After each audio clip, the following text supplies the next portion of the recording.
Opo. You read. You read Brown. the words. You start from the beginning. Here. Go. Brawl. Bray. Bread. Break. Bread. Break. Huwag kang tumawa, Jenny. One more time. No laughing. Go. Brawl. Bray. Bread. Break. Bread. Breath.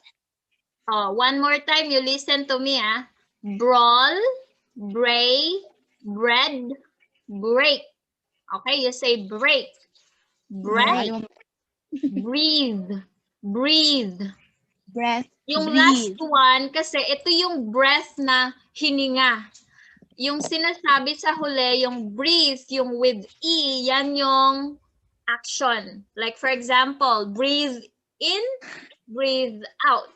Breathe in, breathe out. Pero yung breath na sinasabi niya, yun yung hininga. Okay? Say the word. Breath. Okay, yung pangalawa. Breathe. Breathe. Breathe. Breathe. Teka, I will use my microphone. Breathe. Breathe. Okay, ganon ganon ang sound niya. Yung pangalawang column. May kumando ko na. Breathe. Brew. Break. Bride. Bridge. Bright. Okay, almost correct. Let me read again for you, okay? Breathe, brew. Yes, it's correct. It's brew, like few, drew. Okay, brew, brew.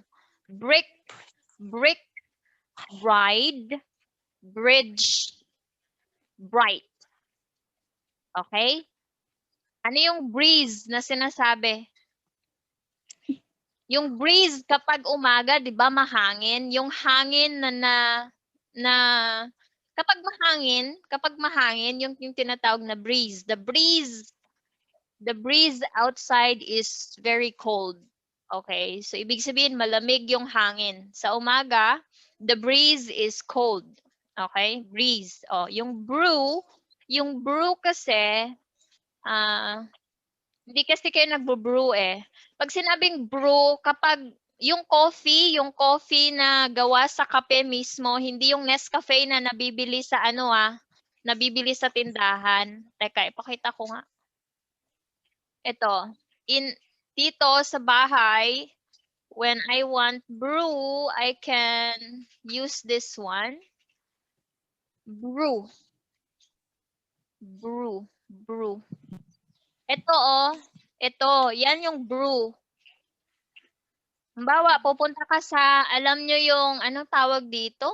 Yung sikat na na coffee shop na mamahalin. Ano ba to? Starbucks. O sa Starbucks. Kapag pumunta ka sa Starbucks, tatanungin sa'yo, anong gusto nyo, ma'am?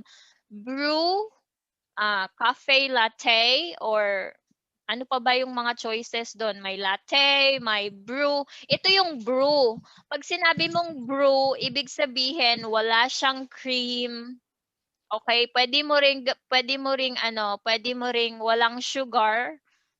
Okay, pero usually pag brew coffee or brewed coffee tinatawag kasi past tense na siya. Brewed coffee, ibig sabihin binrew lang siya. Brew. Coffee brew. Yan yung brew, Or kaya ang tawag din naman sa pagbu-brew ng coffee, for example, kasi pag pinakulo yung brew, coffee brewing. Let me see. Ito, kapag nilagay mo yung kape sa machine, meron kasing machine eh. Teka, coffee brewer. Merong machine na ginagamit. Ayan, ito. Merong ganito sa bahay, ganito. Asan na si Angel? Angel, andyan ka ba? Hindi kita makita. Ayan, ito. Yan, ang tawag dyan, brew. For example, sinabi ko, Angel, please brew the coffee. O, yan. Pupunta ka dan sa machine, lalagyan. Ito, pwede mong buksan yan sa itaas. Bubuksan mo to, tanggalin mo yung takip, ilalagay mo yung kape dito, tapos dito yung tubig. Tapos isasaksak mo yan, pipress mo lang yung on button, tapos automatic na siya.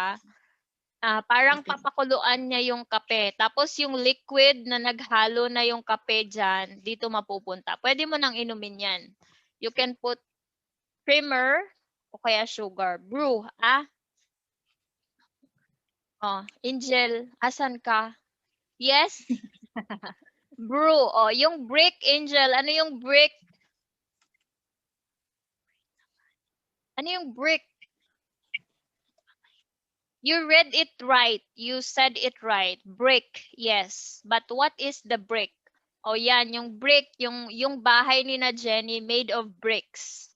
Okay? Or in Tagalog, ano ba to sa Tagalog? Ano ba sa Tagalog yung bricks? Hindi ko maalala. Ano ba sa Tagalog ang brick, Jenny? Ang kumatanta ng? Bricks. Ayun, hollow blocks. Hollow blocks. Yun nga, parang hollow blocks. Pero iba naman po yung hollow blocks. Tas yung, di ba nang yung brick, yung Brick kulay can be, that's also brick. But there are different kinds of bricks kasi. Bricks. But that is also brick. Yung hollow block na yan. Yan yung ating bricks ngayon dito sa Pilipinas. Pero this Sa ibang ones, the bansa, red ones, ito yung mga bricks na tinatawag. Mayroong mga tinatawag na, I don't know what these are. Ito, yan, brick, made of bricks yung wall na yan. Usually kasi sa ibang bansa, ganyan yung kulay. Pero meron din dito sa Pilipinas na ganyan. Opo. Kaso nga lang, this one is more expensive yata at saka mas mahirap siyang gawin, mas mabusisi. Ayan yung bricks, Pero yung bricks na hollow blocks, pwede mo rin yung tawagin na bricks, okay? Kasi it's also bricks made of whatsoever, clay and cement. Yun. Yung sunod, bride, you know that already. Bride, bridge, you know that already. Bright. Ang bright,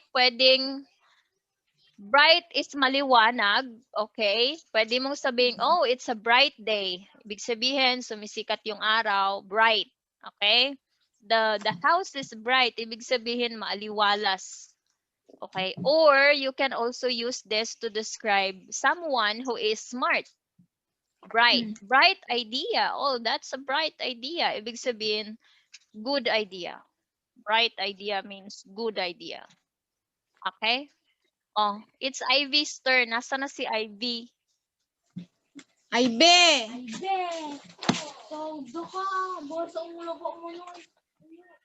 Nasaan na, Ivy? Bilisan mo, Ivy.